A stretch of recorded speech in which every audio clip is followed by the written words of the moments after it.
मर्मन्तुद सड़क दुर्घटना 2 जनकर मृत्यु होइथिबा बेले जणे गुरुतर आहत होइछन्ति। केन्दुझर जिला 20 नंबर जातीय राजपथ घसीपुरा थाना बीजी मोटर्स पाखरे हाइवा सह बाइक धक्का होई 2 जनकर मृत्यु होइछि और जणे व्यक्ति गुरुतर आहत होइथिबा जणा पड़िछि।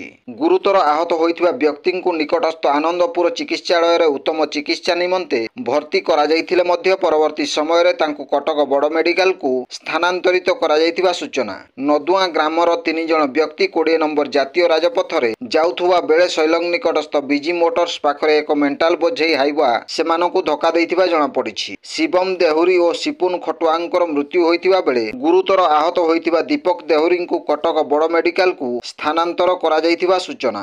दुर्घटना घटाइथिबा हाइवा को स्थानीय लोकमाने अटक रखिथिबा बेले पुलिस खबर पाई घटनास्थल रे पहुंची उभय मृतदेह को जबत करिबा सह तदंत आरंभ करिथिबा जणा पड़िछि। ब्यूरो रिपोर्ट जनजागरण ओडिया।